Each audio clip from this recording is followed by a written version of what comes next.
നാരായണായ നമഃ നാരായണായ നമഃ നാരായണായ നമഃ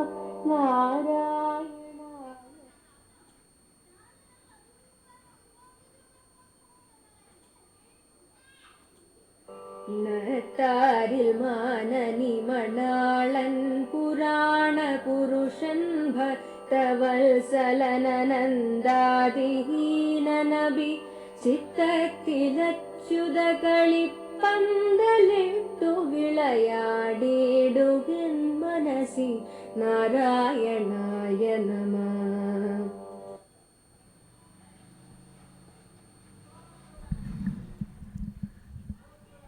ഹരിനാമകീർത്തനം ശ്രീ ബാലകൃഷ്ണൻ നായർ സാർ എഴുതിയ വ്യാഖ്യാനത്തിൻ്റെ ഓഡിയോ ബുക്ക് നമുക്ക് തുടർന്ന് കേൾക്കാം.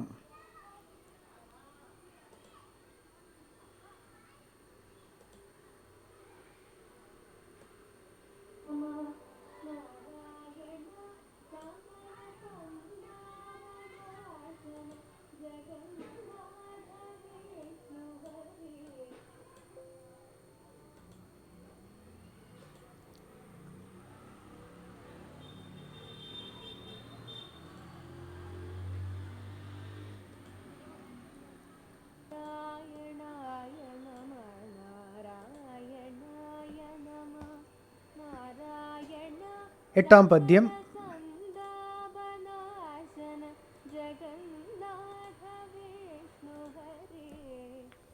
നത്താരിൽ മാനിനി മണാളൻ പുരാണ പുരുഷൻ ഭക്തവത്സലനന്ദാദിഹീനനപി ചിത്തത്തിലച്യുത കളിപ്പന്തലിട്ടു വിളയാടിയിടുകൻ മനസി നാരായണായ നമഃ.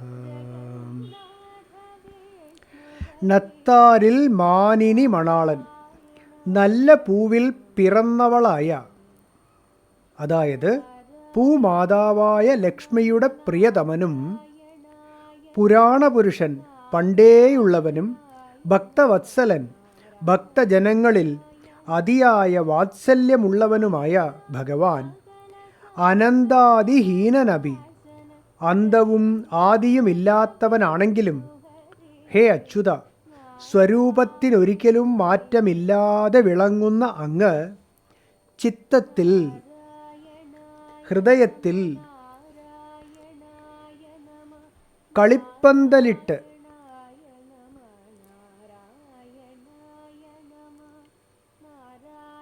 അനന്താദിഹീനനബി, അന്തവും ആദിയും ഇല്ലാത്തവനാണെങ്കിലും ഹേ അച്യുത, സ്വരൂപത്തിനൊരിക്കലും മാറ്റമില്ലാത്ത വിളങ്ങുന്ന അങ്ങ് ചിത്തത്തിൽ, ഹൃദയത്തിൽ കളിപ്പന്തലിട്ട്, സ്ഥിരമായൊരു കളിപ്പന്തലിട്ട് താമസമാക്കി എൻ്റെ മനസ്സിൽ വിളയാടിയിടുക, സദാ കളിയാടുക.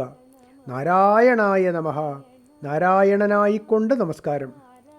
പൂമാതാവായ ലക്ഷ്മിയുടെ പ്രിയതമനും പണ്ടേയുള്ളവനും ഭക്തജനങ്ങളിൽ അതിയായ വാത്സല്യമുള്ളവനുമായ ഭഗവാൻ ആദിയും അന്തവും ഇല്ലാത്തവനാണെങ്കിലും സ്വരൂപത്തിന് ഒരിക്കലും മാറ്റമില്ലാതെ വിളങ്ങുന്ന അങ്ങ് ഹൃദയത്തിൽ സ്ഥിരമായൊരു കളിപ്പന്തലിട്ട് താമസമാക്കി എൻ്റെ മനസ്സിൽ സദാ കളിയാടുക. അല്ലയോ നാരായണ, അങ്ങേക്ക് നമസ്കാരം. ഭഗവത് സ്വരൂപം. പ്രപഞ്ചത്തിന് ആദികാരണമായി ബോധസ്വരൂപമായി വർത്തിക്കുന്ന ഈശ്വര സത്ത ആദിയോ അന്തമോ ഇല്ലാത്ത സനാതന സത്യമാണെന്ന് നാം മുമ്പ് കണ്ടുവല്ലോ. ഒരു വസ്തുവിന് കാലത്തെയോ ദേശത്തെയോ ആശ്രയിച്ചാണ് ആദിയും അന്തവും ഉണ്ടാവുക. ഇന്ന സമയത്ത് ജനിച്ചു, ഇന്ന സമയത്ത് മരിച്ചു എന്ന വ്യവഹാരങ്ങളാണ് കാലത്തെ ആസ്പദമാക്കിയുള്ള ആദ്യന്ത വ്യവഹാരങ്ങൾ. ഇന്നയിടത്ത് തുടങ്ങി ഇന്നയിടത്ത് ഒടുങ്ങി എന്ന മട്ടിലുള്ളവയാണ് ദേശത്തെ ആസ്പദമാക്കിയുള്ള ആദ്യന്ത വ്യവഹാരങ്ങൾ. കാലദേശങ്ങളെ ആസ്പദമാക്കിയുള്ള ഈ രണ്ടു തരം ആദ്യന്ത വ്യവഹാരങ്ങളും പരമസത്യത്തിൽ ഇല്ലെന്നോർക്കണം. പരമസത്യം കാലദേശാതീതമാണ്. അഖണ്ഡബോധസ്വരൂപമായ സത്യത്തിൽ ശക്തിസ്പന്ദന രൂപത്തിലുള്ള കർമ്മചലനമാണ് കാലത്തിൻ്റെ തോന്നൽ ഉളവാക്കുന്നത്. പദാർത്ഥ രൂപങ്ങളുടെ ആവിർഭാവമാണ് ദേശത്തിൻ്റെ തോന്നലിന് കാരണം. ഇങ്ങനെ ദേശകാലങ്ങളുടെ ആവിർഭാവത്തിനും കാരണമായി വർത്തിക്കുന്ന സത്യം കാലദേശങ്ങളുടെ പ്രവർത്തന വലയത്തിൽ പെടാൻ പറ്റുകയില്ലല്ലോ. നാരായണീയത്തിലെ ആദ്യ ശ്ലോകത്തിൽ മേത്പത്തൂർ കാലദേശാവധിഭ്യാം നിർമുക്തം എന്ന് വർണ്ണിച്ചിരിക്കുന്നത് ഈ വസ്തുത തന്നെയാണ്. ഇക്കാര്യമാണ് പ്രസ്തുത ശ്ലോകത്തിൽ അനന്താതിഹീനനപി എന്ന ഭാഗം കൊണ്ട് ആചാര്യൻ വെളിവാക്കിയിരിക്കുന്നത്. അതുകൊണ്ട് കാലദേശങ്ങളുടെ തോന്നലിന് മുൻപേ നിലവിലുള്ള സത്യമാണ് ജഗദീശ്വരൻ, പുരാണപുരുഷൻ എന്ന വിശേഷണം അക്കാരണത്താൽ ഭഗവാന് തികച്ചും അന്വർത്ഥമാണ്. ഭഗവാന് മുൻപ് മറ്റു യാതൊന്നും ഉണ്ടായിരുന്നില്ല. പിമ്പുണ്ടായതെല്ലാം ഭഗവാനെ ആശ്രയിച്ചു മാത്രം കാണപ്പെട്ടവയുമാണ്. അതുകൊണ്ട് ഭഗവാൻ പണ്ടേയുള്ളവനാണ്. പണ്ടേയുള്ള ഈ ഭഗവാനെ സമീപിക്കാൻ ബുദ്ധിക്ക് 2 മാർഗങ്ങളേയുള്ളൂ, സഗുണമാർഗവും നിർഗുണമാർഗവും. ഇതിലേതവലംബിച്ചാലും ഭഗവാൻ നത്താരിൽ മാനിനി മണാളനാണ്. സമ്പത്തിൻ്റെയും സൗന്ദര്യത്തിൻ്റെയും മുഴുവൻ പ്രതീകമാണ് ലക്ഷ്മി. അതുപോലെ സർവവ്യാപിയായ പരമാത്മാവിൻ്റെ പ്രതീകമാണ് ശംഖചക്ര അബ്ജധരനും പീതാംബരധാരിയുമായ വിഷ്ണു. വിഷ്ണു എന്ന പദത്തിന് തന്നെ സർവത്ര വ്യാപിച്ചിരിക്കുന്നവൻ എന്നാണ് അർത്ഥം. ബോധസ്വരൂപമായ സൂക്ഷ്മസത്യം വിചാരം ചെയ്തറിയാൻ കഴിവില്ലാത്തവർക്ക് ആരംഭത്തിൽ ചതുർബാഹുവായി വനമാല ധരിച്ച് കടക കുണ്ടല കിരീടങ്ങളോടുകൂടി ശോഭിക്കുന്ന ലക്ഷ്മി മണാളനെ ധ്യാനിച്ച് ബുദ്ധിക്ക് ഏകാഗ്രത വരുത്താവുന്നതാണ്. ആദ്യമേ തന്നെ വസ്തു ബുദ്ധിക്ക് പിടികിട്ടുന്നവർക്ക് വിചാരരൂപത്തിലുള്ള ജ്ഞാനമാർഗമോ സങ്കല്പ നിരോധ രൂപത്തിലുള്ള യോഗമാർഗമോ അംഗീകരിച്ച് ബുദ്ധിയെ ഏകാഗ്രപ്പെടുത്തി സത്യത്തെ സമീപിക്കാവുന്നതാണ്. ഏതു മാർഗം അവലംബിച്ചാലും മനസ്സ് ഏകാഗ്രപ്പെടുന്നതോടെ വ്യക്തിയുടെ ഉള്ളിൽ ഒളിഞ്ഞു കിടക്കുന്ന കുണ്ടലിനി അഥവാ പ്രപഞ്ച പ്രാണശക്തി ഉണർന്ന് ദേഹമാകെ വ്യാപിക്കും. ഹൃദയാന്തർഭാഗം പ്രകാശം കൊണ്ട് നിറയും. ശക്തിയുടെ ഉറവിടങ്ങളായ ആധാരപദ്മങ്ങൾ വ്യക്തമായി കാണാറാകും. പ്രപഞ്ച പ്രാണശക്തിയായ കുണ്ടലിനി ആധാരപദ്മങ്ങളിൽ നിന്നും ഊറിപ്രകാശിച്ചതുകൊണ്ട് തന്നെയായിരിക്കണം യോഗികൾ ലക്ഷ്മിയെ നത്താരിൽ മാനിനി എന്ന് സങ്കല്പിക്കാൻ ഇടയായത്. ശക്തിപ്രസരണത്തിനുള്ളിൽ അതിനുറവിടമായ ബോധസത്യവും യോഗി ബുദ്ധിക്ക് അനുഭവ വിഷയമായി തീരുന്നു. ഇങ്ങനെ നത്താരിൽ മാനിനി മണാളനാണ് ജഗദീശ്വരനെന്ന് ബോധ്യപ്പെടുന്നു. ചുരുക്കത്തിൽ ആധാരപദ്മങ്ങളിൽ നിന്നുള്ള പ്രപഞ്ച പ്രാണശക്തിയുടെ ആവിർഭാവം, അതിൽ വ്യക്തമായി തെളിയുന്ന ശക്തിക്കുറവിടമായ ബോധവസ്തു, യഥാക്രമം ഇവയുടെ പ്രതീകങ്ങളായ ലക്ഷ്മിയും വിഷ്ണുവും, ഇത്രയും അർത്ഥങ്ങൾ ഉൾക്കൊള്ളുന്നതാണ് നത്താരിൽ മാനിനി മണാളൻ എന്ന പദമെന്നോർക്കണം. കുണ്ടലിനി പ്രാണപ്രസരത്തിൻ്റെ വിശദവിവരം 9-ാം പദ്യത്തിൻ്റെ വ്യാഖ്യാനം നോക്കി അറിയേണ്ടതാണ്. സഗുണമോ നിർഗുണമോ ആയ ഏതു മാർഗം അവലംബിച്ചാലും ബുദ്ധി ഏകാഗ്രപ്പെടുന്തോറും ഭഗവത് രൂപം കൂടുതൽ കൂടുതൽ തെളിഞ്ഞു കിട്ടുകയും അലൗകികമായ ആനന്ദവും ശാന്തിയും കൂടി വരികയും ചെയ്യും. അതോടെ ഭക്തനുള്ള ഭൗതിക സമ്പത്തുകൾ പോലും ഭഗവാന്റെ അനുഗ്രഹം മാത്രമാണെന്ന് ബോധ്യപ്പെടുകയും ചെയ്യും.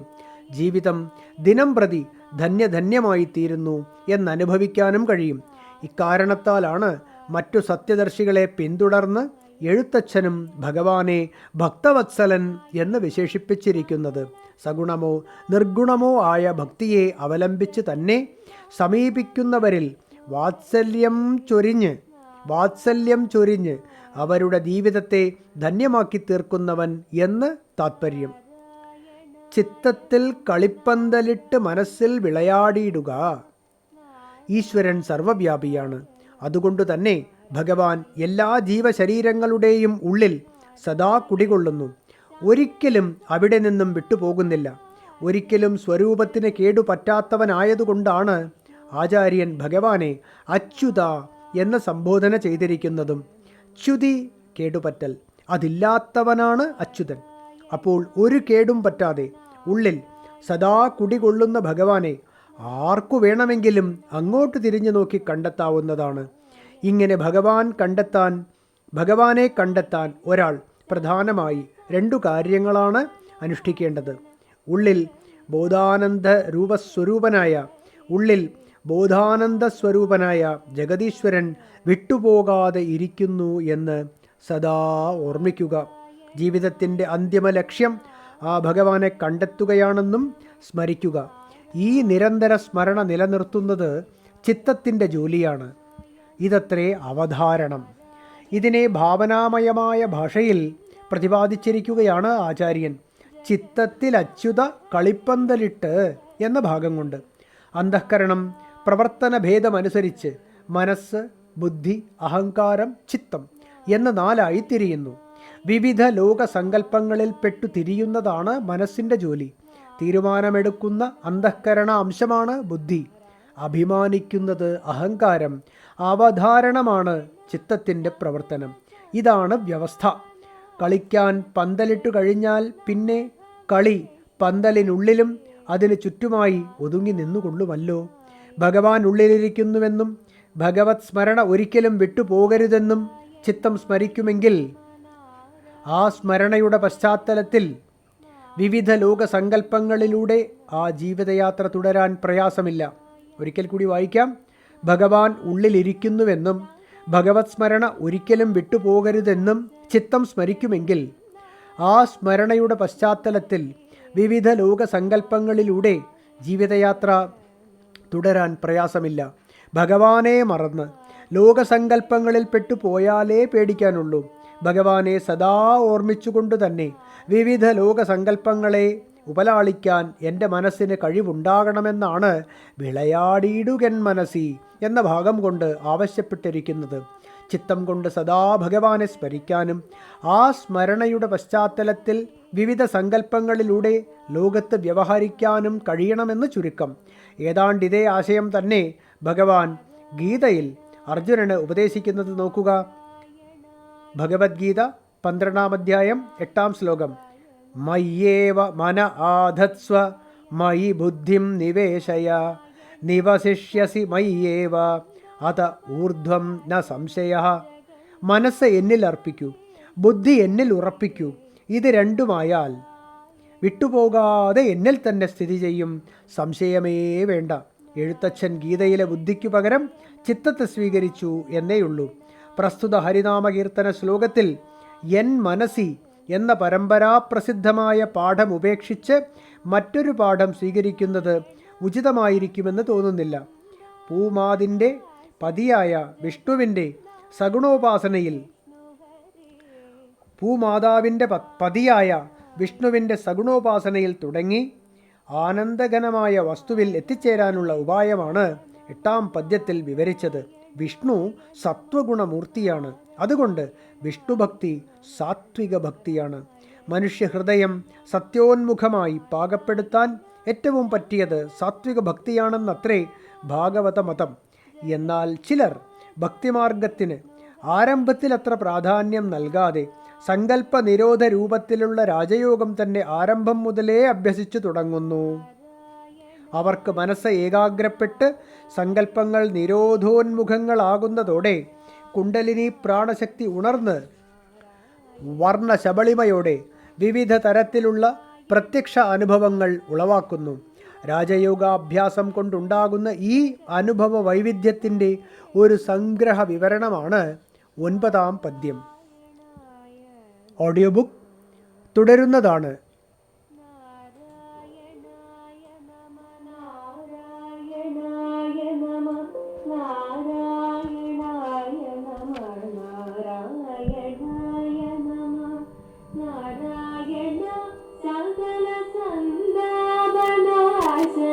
ജഗന്നാഥ വിഷ്ണു ഹരേ